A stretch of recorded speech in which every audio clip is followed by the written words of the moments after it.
Bienvenue à notre deuxième partie, donc deuxième session de la première journée de notre atelier. On est ravis d'être avec vous tous.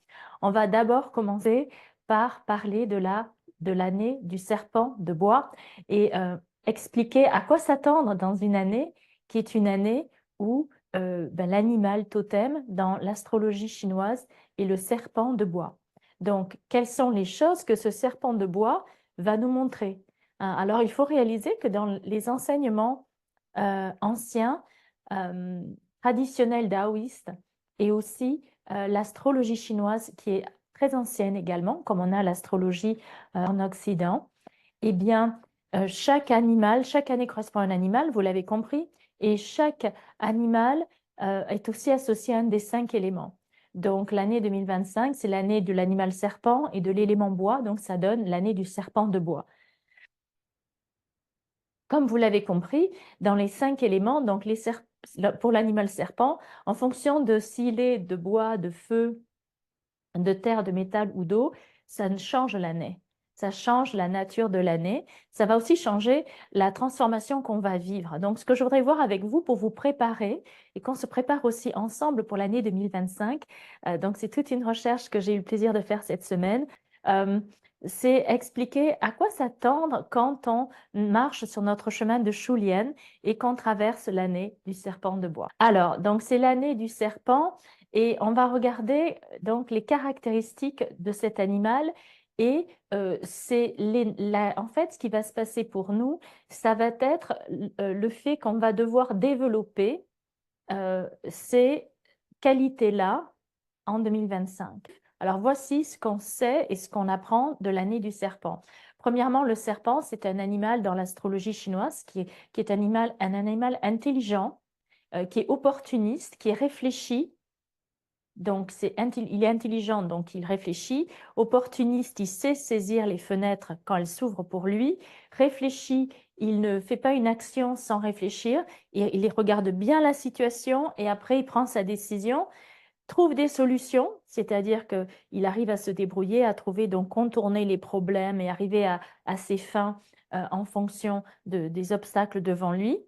Alors aussi, il faut faire attention au matérialisme, donc les envies d'acheter à outrance, de consommer, plus, que ce soit dans la matière ou bien demander plus ou toujours vouloir plus, il va falloir faire attention à ça. Faire attention aussi à l'obsession, donc on voit à la fois les qualités du serpent, mais aussi les faiblesses du serpent. Donc attention à l'excès de matérialisme, à l'obsession, être obsédé par rapport à je veux ça, je veux ça, je veux ça, ou je veux cette personne, ou je veux ce titre, ou je veux ce rôle, ou je veux ci, ou je veux ça. Attention au stress aussi. Donc, bien ménager notre monture dans l'année. Ça risque d'être une année où les choses vont vite. On est dans une ère où le temps s'accélère. Donc, il faudra faire attention au stress, ménager notre monture, réaliser, tiens là, j'en ai trop sur mon plateau, il faut que j'enlève des choses, il faut que je délègue ou il faut que je retarde certaines choses que je ferai après. Il faudra faire attention à l'impatience. Donc, attention aux personnes quand on est susceptible de s'énerver.